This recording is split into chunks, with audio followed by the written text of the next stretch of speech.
Hare Krishna, and welcome to Better Together, a Vaishnava family podcast. We are your hosts, Gopika and Aksh, two second-generation Hare Krishnas raised in America. Okay, so for anybody who might be unfamiliar with the term, Hare Krishnas is a more popularized term for those practicing what's technically called Gaudiya Vaishnavism, a spiritual tradition that's rooted in ancient Hindu texts, and it's founded in the practice of what's called Bhakti Yoga, or connecting to divine, to God, through loving service. So it's obviously been interesting growing up here as Hare Krishna, and I think you and I have really connected over growing up in America as Hare Krishna devotees. But now we're married and we have two little children. We have a 3-year-old son and a 6-month-old daughter, and we are really, really in the thick of it. Mm-hmm. And I don't know, it's almost 10 o'clock and I'm wondering why we are doing this podcast.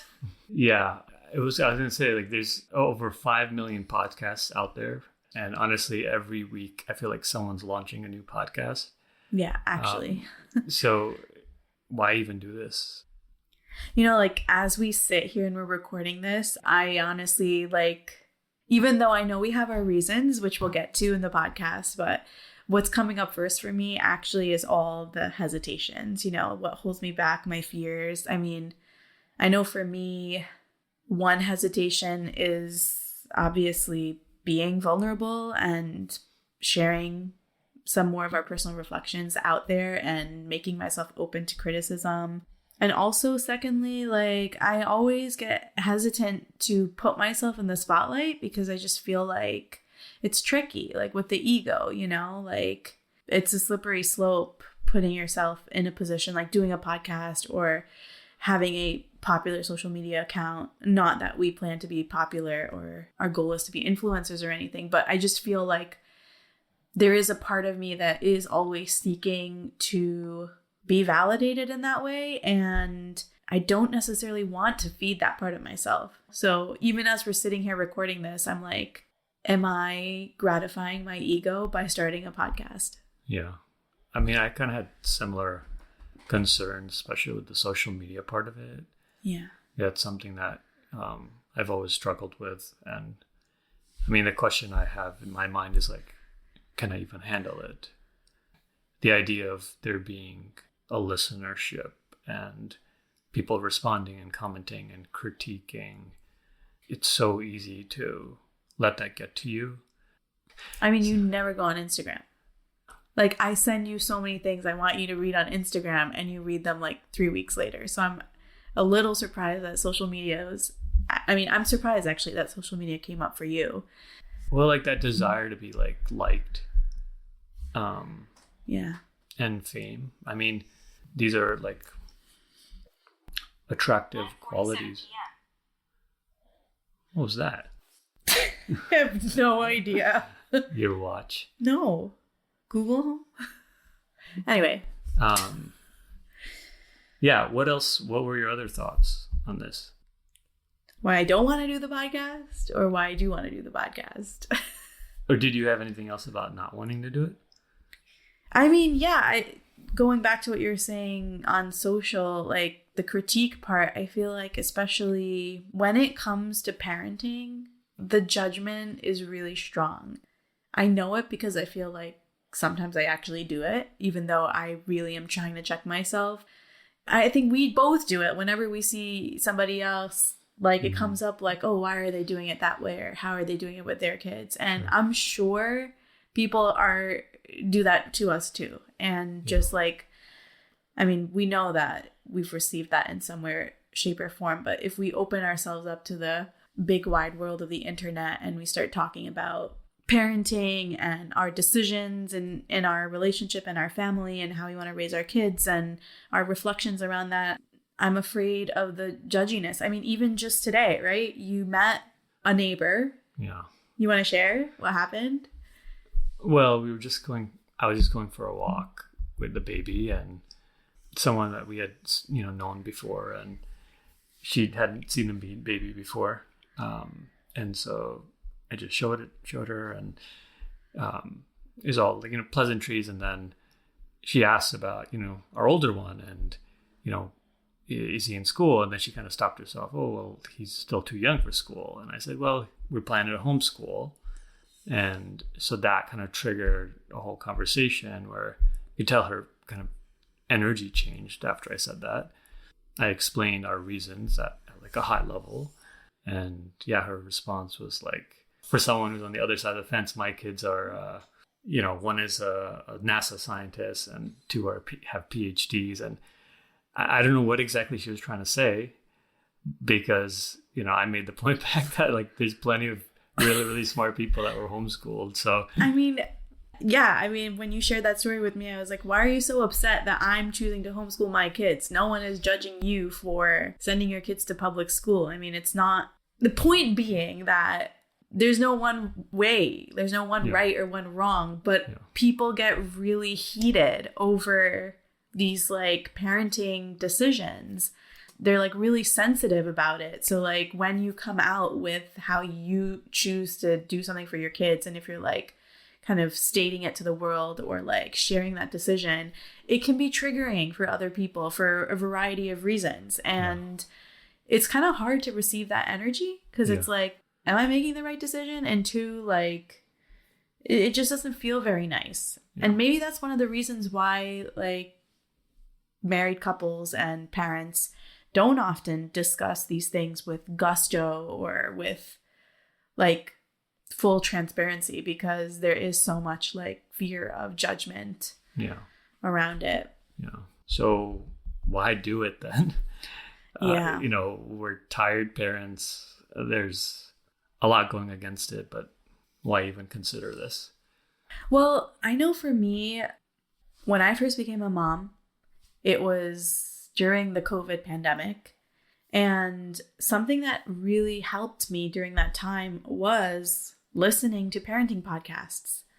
I would be cooking lunch and I would be listening to the wise voice of some mother that was a few years or even a few decades down the road than me, or psychology research, and just like connecting through other mothers in a way that was grounded in research and grounded in wisdom was something that gave me a lot of solace, and to this day gives me a lot of solace and nourishment during this time of life where, frankly, motherhood can be very isolating and lonely.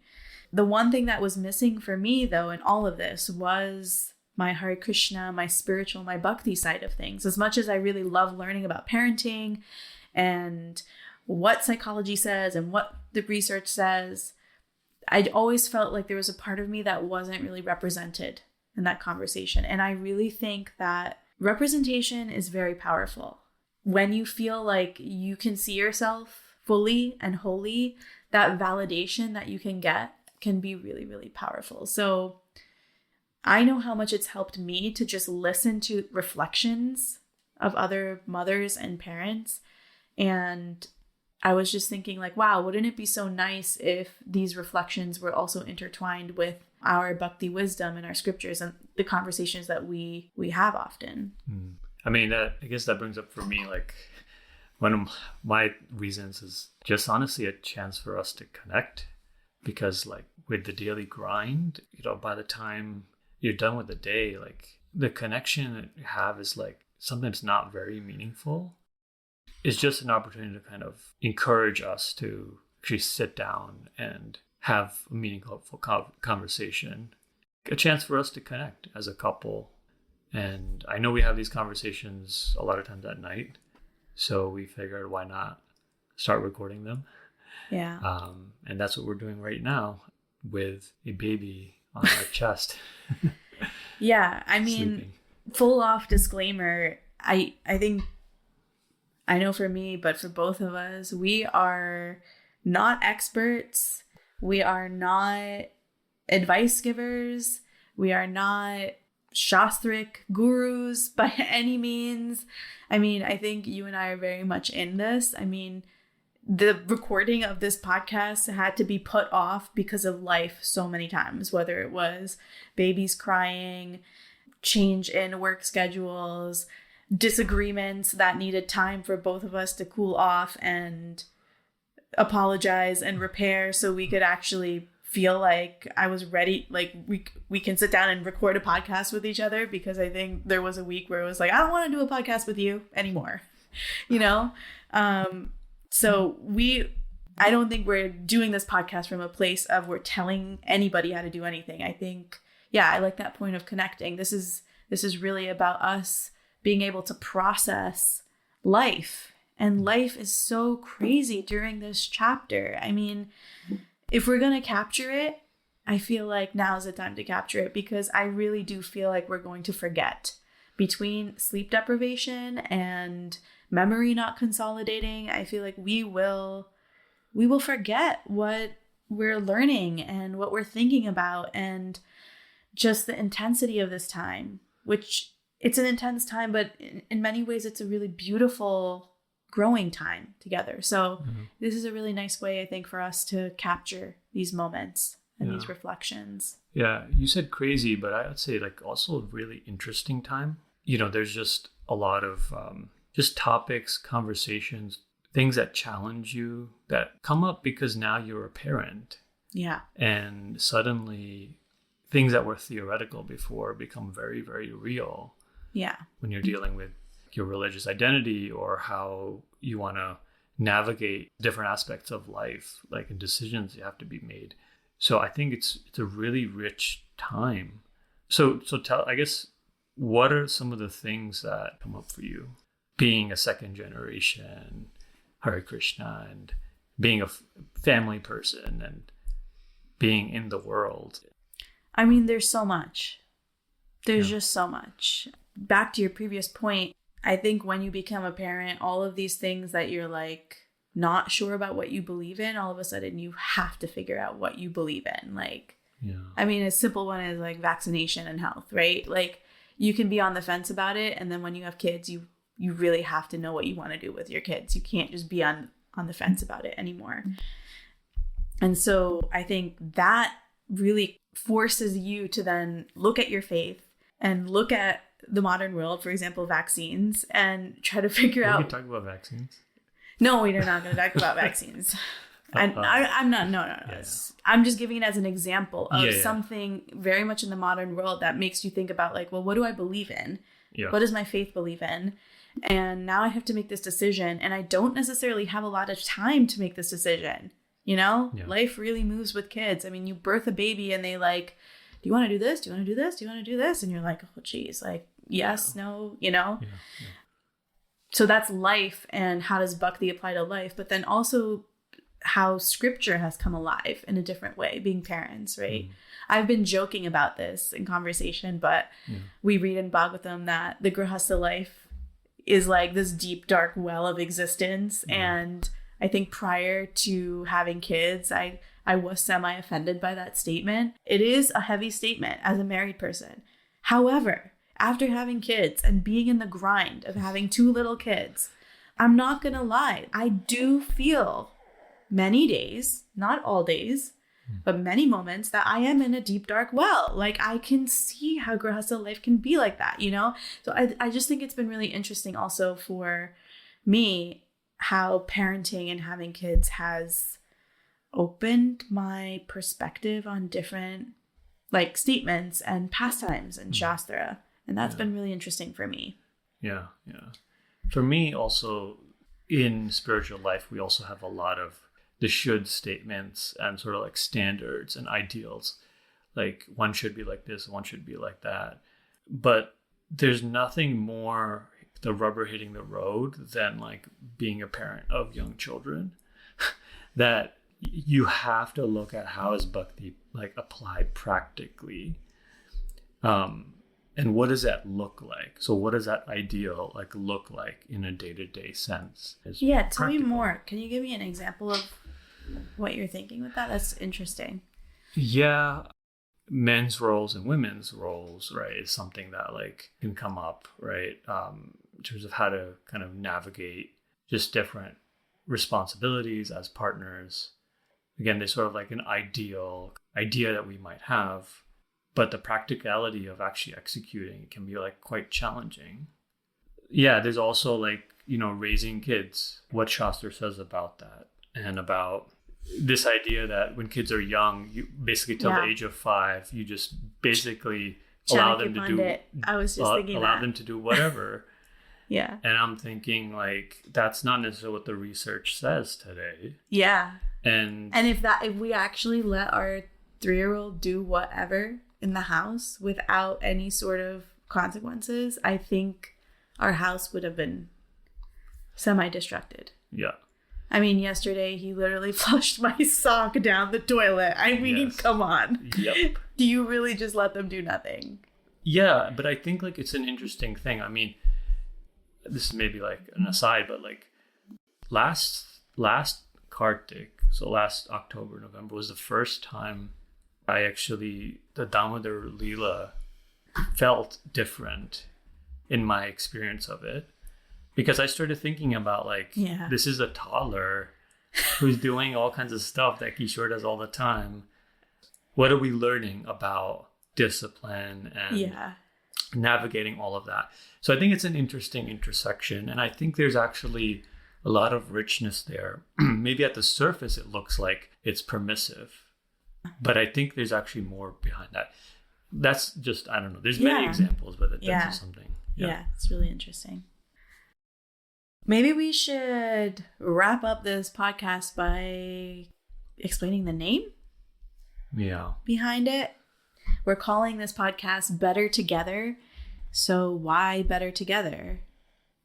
Well, early in our, relationship, marriage, just a year before we got married, Gopika really encouraged me. I don't want to say dragged me, but no, you didn't actually drag me, but you really wanted us to attend this GVT retreat. It was a marriage and family retreat. So wait, just GVT stands for Grahastha Vision Team, Yeah. which is an organization in North America within ISKCON that its mission is to support healthy families and thriving marriages. Exactly. Yeah. So they used to hold an annual retreat in person. So we were going to that, and we went to that for like many years back to back. The person who founded that was someone named Mother Krishna Nandini, and her inspiration behind it was instructions that she received from Srila Prabhupada in a dream.